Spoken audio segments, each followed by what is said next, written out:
Salut zusammen! Vor ein bisschen mehr wie einer Woche habe ich euch ja angekündigt, dass ich eingeladen bin an den Digitaltag. In meiner Ankündigung habe ich euch gebeten, mir Fragen zur Digitalisierung zu schreiben, die ich dann den ganzen berühmten Persönlichkeiten am Digitaltag stellen konnte. Gestern war es dann soweit gewesen. Am 8. haben wir uns am Bahnhof Bern besammelt und sind in den Digitalzug eingestiegen, der uns nach Zürich gebracht hat.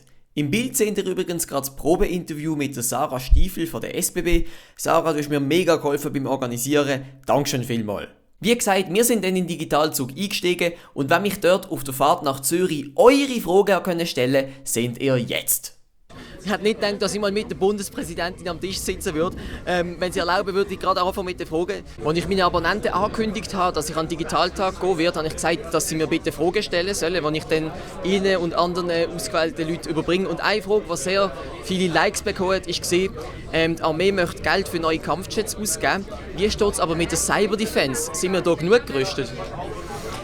Nein, da sind wir noch nicht genug gerüstet. Das ist im Bundesrat klar, dass wir auch hier uns vorbereiten müssen, weil wahrscheinlich wird da eher real sein als ein Angriff jetzt mit Panzer.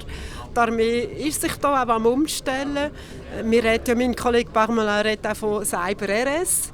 Dass man vielleicht auch als Junge lieber ins Militär geht, wenn man vielleicht dort Sachen lernt, die man dann auch beruflich nutzen kann. Da sind wir uns sehr bewusst.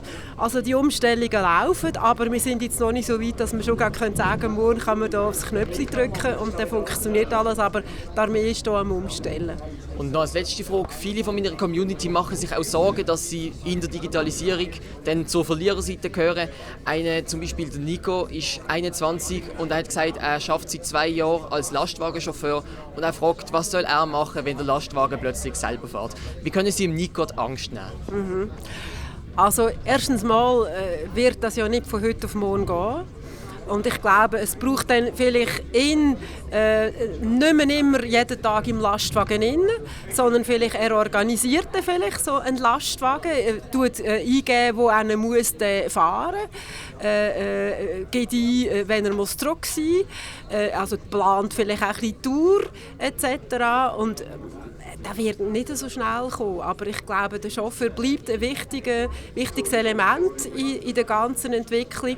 Und man hat das immer schon gesehen, oder? Dass die Autoentwicklung hat nicht weniger Arbeitsplätze bedeutet, aber einfach andere.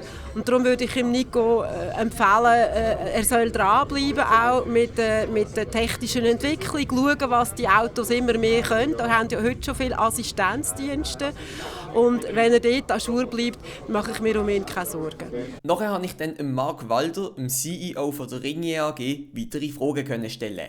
Eine Frage war, ob er als Chef von Blick am Abend und Co. denkt, dass man in Zukunft alles nur noch digital konsumieren wird. Es wird noch lange Zeitungen und Zeitschriften geben, auch wenn heute mittlerweile sich mehr Leute informieren über digitale Plattformen, beispielsweise blick.ch oder Le Temps in der Westschweiz oder New York Times oder was auch immer digital. Es ist die sogenannte Offline-Welt wird es auch in Zukunft noch geben, aber es verschiebt sich. Ich glaube, das ist wahrscheinlich am besten zusammengefasst. Nach der Fahrt im Digitalzug bin ich dann von der Schweizer Illustrierten interviewt worden, die einen Videobeitrag über mich gemacht hat. Den habe ich euch unten in die Videobeschreibung hier. Danach ist es weitergegangen an VIP-Apero, wo ich einer bestimmten Person unbedingt eine Frage von euch stellen wollte. Herr Bundesrat, ich habe vor 2 Jahren die Ehre gehabt, als erster YouTuber der Schweiz einen Bundesrat zu interviewen und ich durfte sie interviewen. Und damals haben sie gesagt, wir wollen nicht auf den anfahrenden Zug springen, wir wollen Loki sein. Und eine Frage, die meine Community mir auf den Weg mitgegeben hat, war, wie wollen wir die Loki sein, wenn es keinen obligatorischen Informatikunterricht in der Schule gibt? Es ist nach wie vor meine Überzeugung, dass es nicht nur gut werden kann, was obligatorisch ist. Es wird vor allem auch gut, was freiwillig angepackt werden kann. Lassen wir es doch einfach so lassen, wir sind gut unterwegs.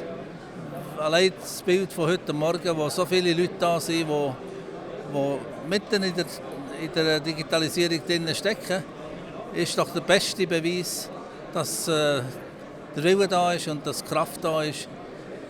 Der Staat muss letztlich schauen, dass es nicht Opfer gibt von der Entwicklung und das ist zu früh. Der Staat kommt zu einem späteren Zeitpunkt mit Sicherheit zum Zug, aber zuerst wollen wir Erfahrungen sammeln, ohne zusätzliche gesetzliche Rahmenbedingungen. Herr Bundesrat, vielen Dank. Nachher konnte ich dann dem CEO von der SBB noch Fragen stellen und bei einer von euren Fragen hat es mich wirklich Wunder genommen, was er hier antworten wird. Wären vielleicht die Steckdosen nicht schlecht in gewissen Zügen? Was meinen Sie? Wo gibt es denn keine mehr? Wir haben noch ein paar Züge, die wir langsam ausrangieren müssen, aber unsere Züge, die neueren, haben alle Steckdosen und die wir renovieren, sowieso auch. Steckdose ist absolut zentral. Okay, vielen Dank, Herr Meier. Dankeschön. Zu guter Letzt konnte ich dann auch noch den Victor Giacobo verwünschen. Viele Leute haben ja bei der Digitalisierung Angst, dass ihr Job in Zukunft von einem Roboter oder von einem Algorithmus übernommen wird. Haben Sie als Entertainer diese Angst auch? Nein, ich glaube, beim Entertainment passiert noch sehr vieles analog. Also das heisst, man muss eigentlich, um nachher ein digitales Produkt herzustellen, auch noch analog irgendwie vor Leuten auftreten. Wenn man das will, oder? Aber es gehört immer noch ein Publikum dazu, es gehören immer noch Rezipienten dazu. Und nein, da gehöre ich glaube, zu einer Berufsgruppe, die da weniger Angst haben muss.